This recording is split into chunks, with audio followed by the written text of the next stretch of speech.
At 3 in the morning, my phone started buzzing, dragging me out of a heavy sleep. A deep NYPD officer's voice came through the line. "We just found a man. He said he needs to call his dad. He told us you'd know about the watch he left behind." My heart just stopped. My son, alive, after 10 years. If you want to follow this journey, don't forget to subscribe so you won't miss a single moment of this story. I drove through the night from Boston down to New York with my mind wiped clean, except for the image of that Rolex I once pressed into Ethan's hand. That watch. I used to hold it winding every minute, every second. And every time I looked at it, the memory of our last fight came rushing back, the one right before he walked out. I kept asking myself, were all these years built on a mistake? Was the boy I believed dead ever really gone? When I reached Queens, they led me into the ER. Dim lights, the sting of antiseptic cutting straight up my nose. And there he was, a thin, hardened man with sunburnt skin scars scattered across his face and arms. He looked older, so much older than 38 that my knees nearly gave out. He didn't say much, just one line, I need to call my dad. He knows about the watch. That voice, deep, warm, a voice I thought I'd buried a decade ago, stabbed right into me. I stepped closer, taking in every detail. His face was warped, his eyes distant, but his hand still held that rough silver ring, and I knew it instantly. It was an exact replica of the ring Ethan once made for Clara Mather, the girl from high school he used to tell me about, those foolish little dreams, all the harmless trouble they got into. I exhaled heavy, a mix of anger and fear twisting in my chest. How the hell did he survive 10 years? And why was Clara still haunting whatever was left of his memory? So I tested him something only we would know. I asked about the scar on his right shoulder, the star-shaped burn he got when he spilled hot oil on himself at 7. He didn't answer, just stared past me, lost. But when I gently pulled back his sleeve, the scar was there, faded but clear. I couldn't speak. My son was here, even if his body and mind had been scraped down to something I could barely recognize. I asked him about other memories, the old house, our life back when he was little. Nothing. Just silence, a blank stare. But then when I mentioned the watch, his voice softened. His eyes flickered one quick spark, like some buried piece of his past was clawing its way back. The watch. I forgot. But you... He stopped, took a long breath, and I knew, one right touch, one right word, and everything could come flooding back. A nurse came in then saying they needed information to run an emergency DNA test. I agreed, instantly. No hesitation. For 10 years I'd lived with guilt, confirming his death from a charred body in a hotel fire, letting grief and regret crush me until I believed I had no chance left to make anything right. But now, that chance sat in front of me, thin, scarred, but alive. I put a hand on his shoulder, mechanical, stiff, but a promise all the same. "Ethan, if you can hear me, just know, I won't leave you again." He didn't answer, just looked at me with eyes full of fear and curiosity. I understood. This road would be long, it would hurt, but I wasn't letting him slip away again, not into broken memories, not into 10 stolen years. When I left the hospital, I told the nurse to keep everything quiet. Then I called an old private investigator, the same one I'd hired after the fire a decade ago. If Ethan survived, we needed answers. We needed to know what really happened in that long, empty stretch of time. I drove back to the hotel where the fire had taken place, staring up at the blackened, crumbling walls, thinking about everything lost and everything I might still reclaim. I took a deep breath, forcing myself to stay steady. I'm not young anymore, but anger and fatherly instinct had dragged me back to this point, to this moment where every step was for Ethan. I knew, if I could just get through this door, I'd find my son. And maybe I could buy back the years I'd failed him. And as the night slowly gave way to a New York dawn, it hit me. That call at 3 a.m. wasn't some random accident. It was a warning. A chance. A single ticket for me to become the father my son deserved, even if my own heart was nothing but old scars. I stayed at the hospital until morning, my eyes never leaving the man in front of me. He stayed quiet, only whispering a few broken words here and there, But in his eyes, every now and then, something familiar sparked to life, something that made me hope and fear all at once. I knew that, to be sure. To really know if this was Ethan, I needed more than a watch, more than a fleeting look. I needed the marks only my son carried. I started with the scar on his right shoulder, the one that always reminded me of that awful summer afternoon when he was just a kid. I gently placed my hand on that shoulder, searching his eyes for a reaction, and for a moment he flinched. Then he jerked back like something deep inside him recognized the touch. The scar was still there, clear, undeniable, but he didn't remember a damn thing about it. My chest tightened, but somehow a small piece of me eased up. At least the body was his. At least that much was real. Then I looked at his hand, at the rough silver ring catching the cold hospital light. This ring... "Do you remember who gave it to you?" I asked. He frowned, clenched his fist, and whispered, voice trembling. "A girl. Clara. I remember. But I don't know who she is." My heart dropped. That was the ring Ethan made by hand for his high school girlfriend, Clara Mather. And that memory, that single name, opened a door I'd tried to bolt shut for a decade. Clara, the girl once convicted of murder. But was Ethan tied to that case, or was he just another victim swallowed by the same nightmare? I held back every ounce of emotion, knowing one wrong move might push him deeper into fear. I asked about the old house, about our walks around Boston in the evenings. He only shook his head, blank eyes drifting toward the window as if he were trying to reach for a memory buried far beyond his grasp. But when I mentioned the watch, his eyes flickered again. A spark. A sign that not all was lost, some part of him was still fighting to come back. The doctors came soon after and urged me to authorize an immediate DNA test. I agreed without thinking. Science had to speak now. Not hope, not guilt, not imagination. For 10 years I lived with the belief that I'd buried my son based on the wrong body, burned, unrecognizable, taken from the hotel fire. And all that time, I blamed myself. But now every reaction, every little clue in this broken man pointed to a different truth, one I couldn't walk away from. While waiting in the hallway, staring at the floor tiles like they might give me answers, another thought hit me. More than proving who he was, I needed to understand what he'd lived through. He'd lost his memory. But why? The fire. Or something darker, someone else stripping his life away piece by piece.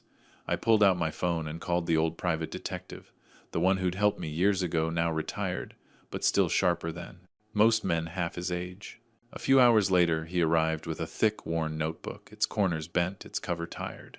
He flipped through the pages, showing me notes about a hidden network, a shadow organization that snatched up homeless people and amnesiacs, forcing them to work in ghost factories around the edges of New York. Every line I read carved a deeper wound. Ethan, my boy, might have been kidnapped, starved, beaten, worked to the bone until his memories shattered. And all those years, I thought he was dead.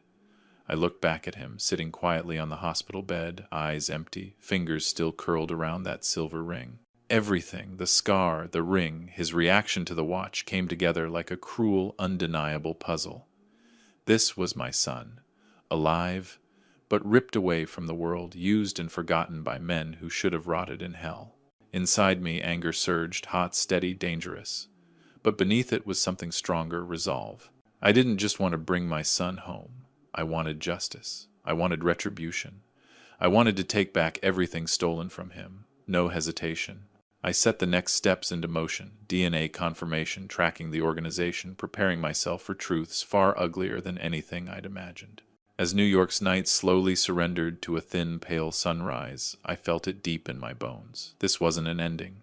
It was the beginning of proving Ethan was alive, the beginning of reclaiming the years I'd lost, and the beginning of a fight fueled by rage, regret, and the kind of fatherly love that never dies, even when everything else does. When the DNA results hit my phone, my hands started shaking not from fear, but from a wave of joy tangled with 10 years' worth of buried rage. 99.98%. My son, Ethan Reed, survived. But that joy carried a heavy weight. I was the one who misidentified that body 10 years ago. The one who let his mother die, believing her boy was gone. I let myself believe the story was over. And now that truth cracked open inside me, sharp and merciless. 10 stolen years? Who the hell was going to pay for them?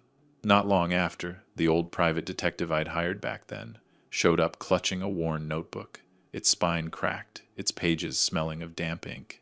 He laid it open page by page and showed me his notes on a secret organization, a place where amnesiacs and homeless men were dragged off to work in ghost factories out on the edge of New York.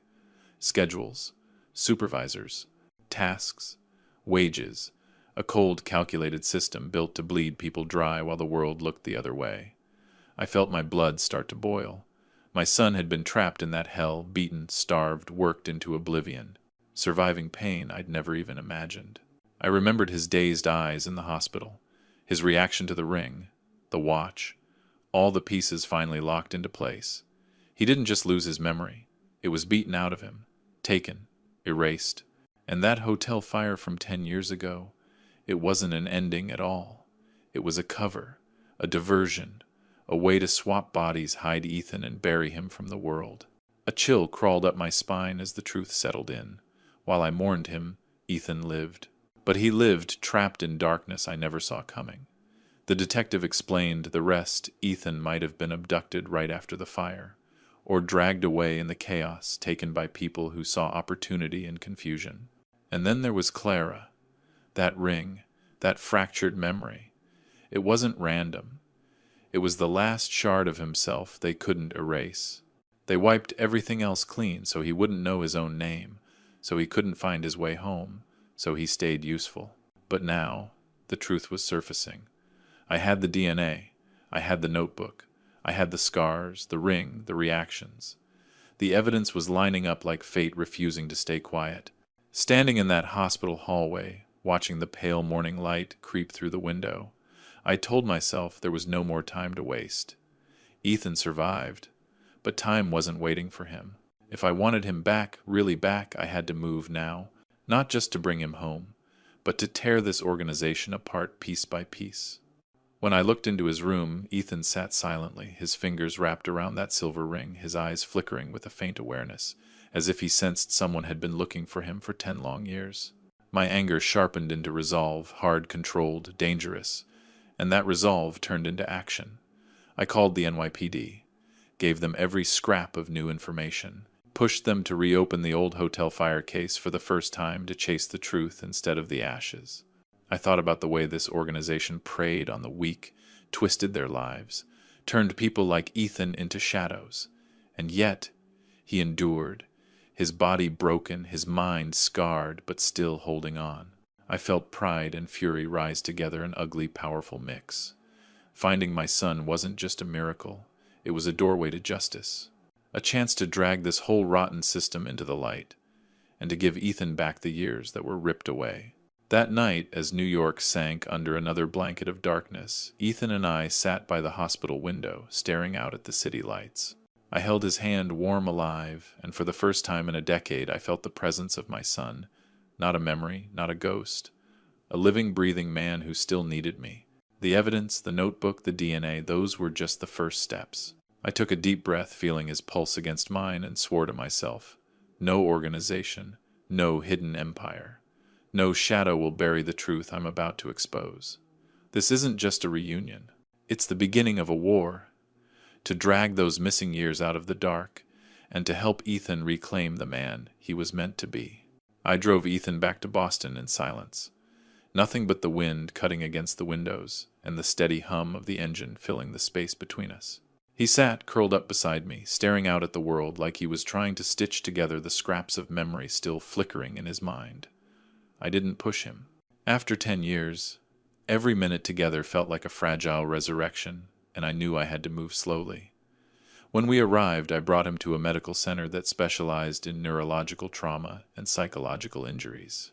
A young doctor, serious eyes, steady voice, explained that Ethan was dealing with 2 blows at once: post-traumatic amnesia from the beatings and forced labor, and dissociative trauma from the fire and the horrors of those ghost factories.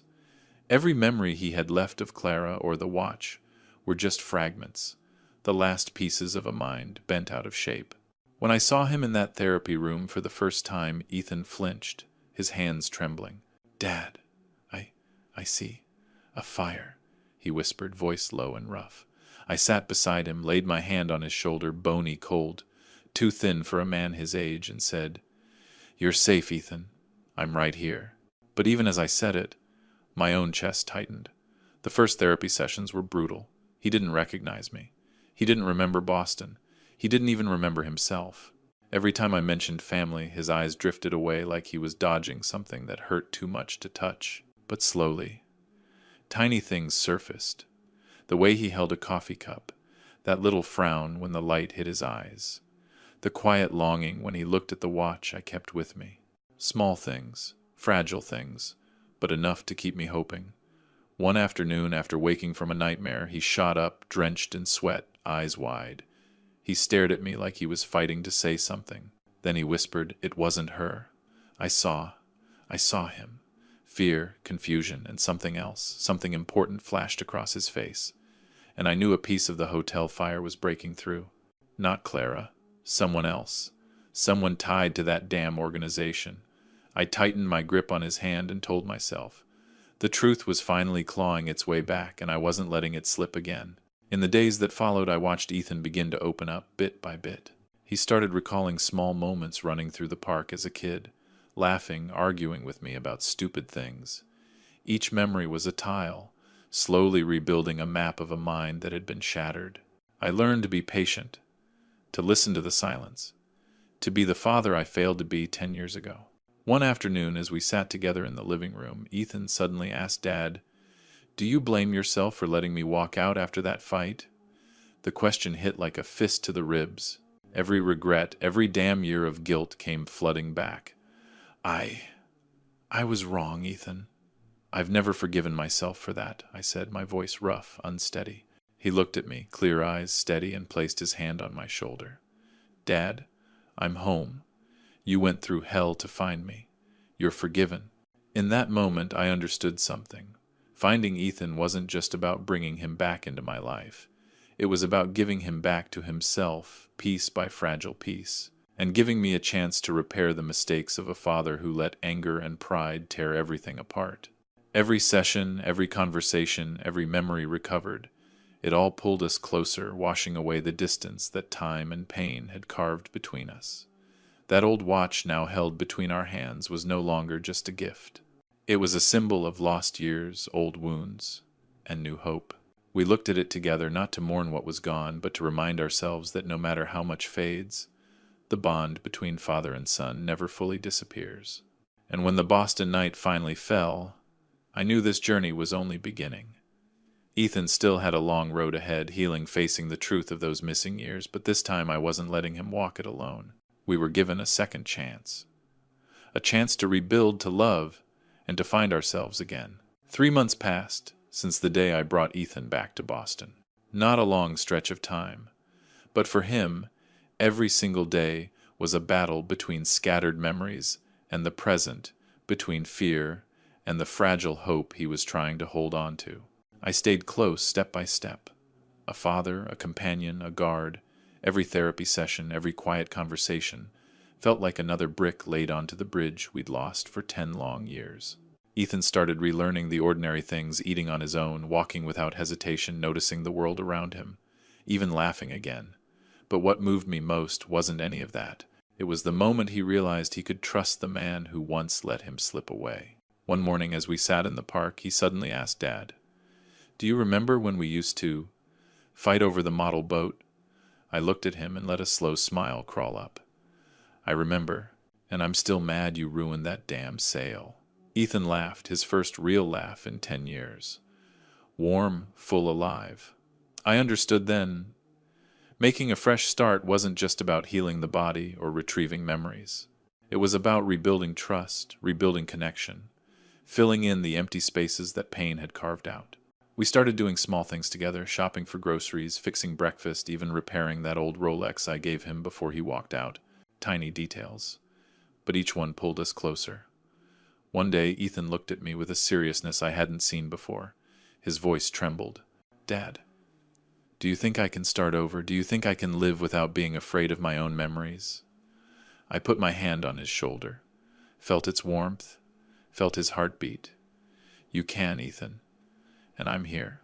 "I'm not leaving again," I said, my voice low steady.